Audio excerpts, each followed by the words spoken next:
My goal in life is to make children in unsafe living environments feel loved and supported and know that they have the ability to achieve success like everybody else.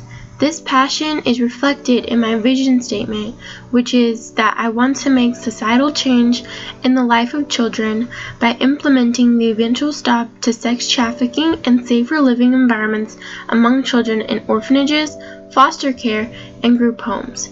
So for my action research project, I decided to emphasize the reports of abuse, neglect, low self-worth, low self-esteem among children in these unsafe environments in order to create a connection with my participants who may or may not know how children's living environments affect their mentality.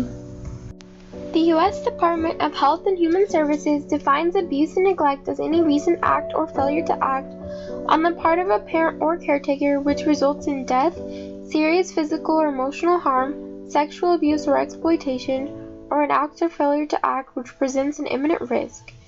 Even for the most vulnerable children, rigorous intervention efforts can make a difference and may lead to better outcomes and healthier futures. Mental health outcomes in children in foster care improve with mentoring skills development, and a societal impact is that 30% of abused children will later abuse their own children. About 80% of abused children met the diagnostic criteria for at least one psychiatric disorder, including suicide attempts, depression, and eating disorders.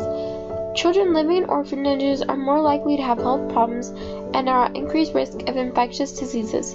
Children raised in orphanages often suffer from severe behavior and emotional problems, such as aggressive behavior and antisocial development, and have less knowledge and understanding of the world, and become adults with psychiatric impairments.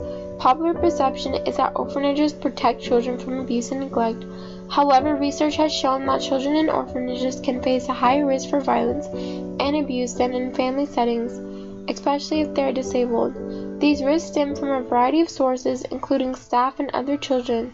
Reports have documented instances of children subjected to beatings with hands, sticks, and hoses, and having their heads hit against a wall. While in orphanages for children with disabilities, children may be subjected to violence as part of their purported treatment.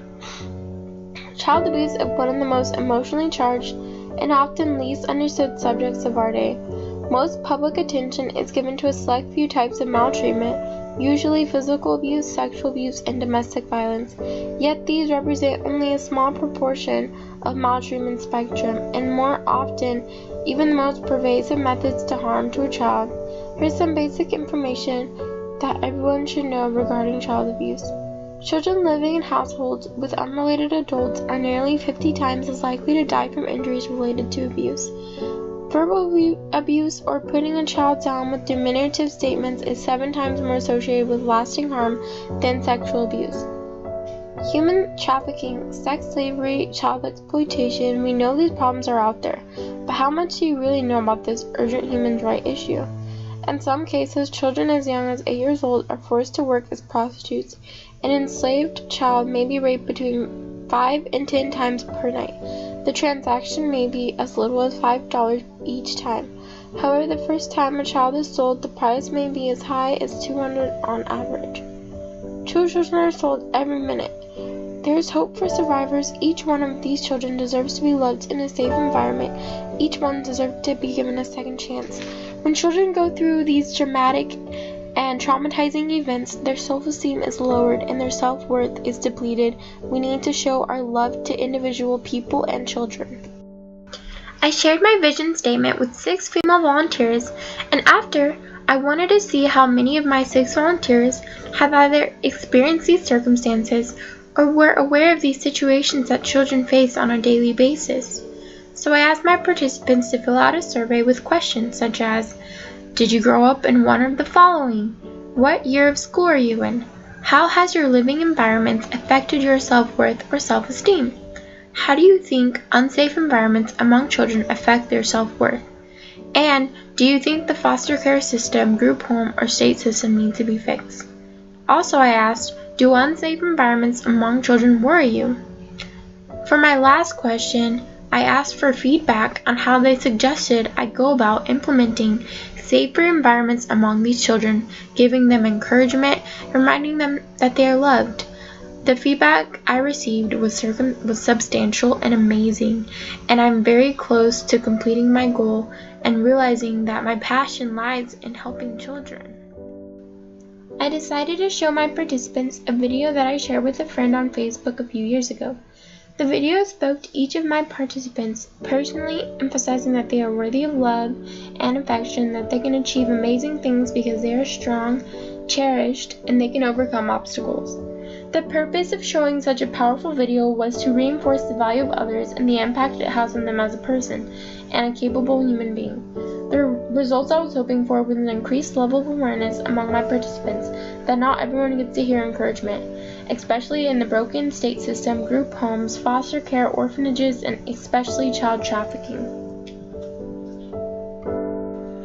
I asked the women to give me feedback on how the video, my action research project, made them feel personally and toward children in safe environments. They wrote their responses on Post-its and submitted them anonymously. The book I chose for my action research project was Tipping Point by Malcolm Gladwell. I chose the book because it has to do with change and how little things can be tipped over by just a little push. Gladwell's Tipping Point fits perfectly with my action research project and my vision statement because it only takes a small amount of people to make a difference in the life of a child. I especially love how he describes the tipping point as the magic moment when an idea, trend, or social behavior crosses a threshold, tips, and spreads like wildfire. That's the idea I wanted to convey to my participants because some people feel as if their little contribution won't make a difference, but in reality, we are all capable of influencing a tipping point. The girls gave me feedback on how the video and survey made them feel and how I should go about achieving my vision statement. I asked my boyfriend Felipe how he felt about my project, and he said that I should have given my participants real-life examples to connect them more with my cause. With this being said, I was able to reflect and realize that I should have emphasized child trafficking a bit more. Overall, Gladwell influenced me to think more about the little things instead of impulsively trying to change the whole picture.